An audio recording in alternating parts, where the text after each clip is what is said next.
पश्चिम बंगाल के मुर्शिदाबाद में हुई हिंसा पर सियासत थमने का नाम नहीं ले रही है। बीजेपी लगातार ममता सरकार पर हमलावर है।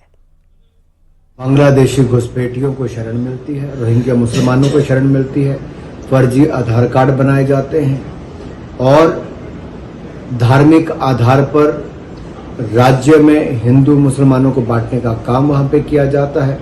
रामनवमी के जुलूसों पर पथराव किए जाते हैं, गोली चलाने, आगजनी की घटनाएं होती हैं। मंदिर में जाने पर या हिंदू उत्सव मनाने पर वहां पर एक तरह से रोक टोक के लगते हैं। और यही नहीं, जब वक्फ बिल पास होता है तो उसके बाद जानबूझकर वहां पर ऐसा वातावरण बनाया जाता है जहां पर हिंदुओं को पलायन करने पर मजबूर होना पड़े अपने ही देश में। देश में मालूम है कि हिंसा में शामिल कौन है, संख्या किसकी वहाँ अधिक है, वहाँ बहुसंख्यक हैं लोग। आज के दिन में औरंगजेब को अगर आदर्श बनाएंगे तो निश्चित रूप से लोग आक्रोश में आएंगे। फिर से आप चाहते हैं कि औरंगजेब को तो भगा दिया हमारे लोगों ने, मुगलों को भगा दिया, फिर मुगलों को ही आदर्श मानकर लोगों पर राजनीति करेंगे तो निश्चित रूप से आक्रोश आएगा। समाजवादी पार्टी के सांसद रामजीलाल सुमन एक बार फिर से विवादों में आ गए हैं। रेप की घटना को छोटी मोटी घटना उन्होंने बताया और अब इस मुद्दे पर बीजेपी समाजवादी पार्टी को घेर रही है। रिपोर्ट देखिए।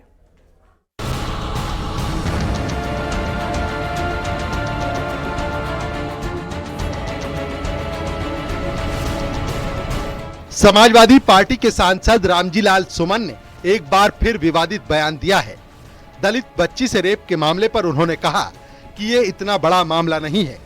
क्या आप बच्चों जैसी बातें करते हैं? कल वहाँ हम मिलने आए थे, आज हम आए हैं। पार्टी के महामंत्री, हमारे पार्टी के सभी साथी हैं। इतना बड़ा मामला नहीं है। इस परिवार की जो मदद हमसे हो सकती है, राष्ट्रीय अध्यक्ष जी की आवश्यकता नहीं है। इस परिवार की जो मदद हो सकती है हम जरूर मदद करेंगे और हमने कह दिया है कि परिवार के लोग हमारे संपर्क में रहें, जो अधिक से अधिक मदद हम कर सकते हैं जरूर करेंगे। अब रामजीलाल सुमन के बयान पर बीजेपी हमलावर हो गई है और सपा को दलितों पर अत्याचारों वाली पार्टी बताया है। रामजीलाल सुमन जी बड़े पुराने नेता हैं और मैं समझता हूँ वो जो भी कहते हैं सोच समझ के कहते होंगे, लेकिन जो उन्होंने लोकसभा में कहा, जो अब वो कह रहे हैं, ये मन में बड़ा संशय पैदा करता है।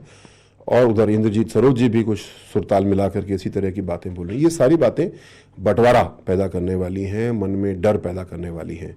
समाजवादी पार्टी का हमेशा से सोचना ये रहा है कि दूध में नींबू डालो, बंटवारा पैदा करो, दो फाड़ करो और उसका राजनीतिक फायदा उठाओ। मेरा अनुरोध होगा सपा के सभी लोगों से इस प्रकरण में रामजीलाल सुमन जी से कि ऐसे बयानबाजी से बचें और बेहतर समाज की संरचना के लिए हम लोग मिलकर के काम करें। ऐसे संवेदनशील मामलों पे सियासत नहीं होनी चाहिए, बल्कि संवेदनशीलता के साथ जो है वो उस पर जो है वो सोचना चाहिए। और कभी भी इस तरह के जो मामलों पर जो लोग सियासत करते हैं, गलत बयानबाजी करते हैं, वो ठीक नहीं। दरअसल एसपी सांसद पीड़ित परिवार से मुलाकात करने पहुंचे थे।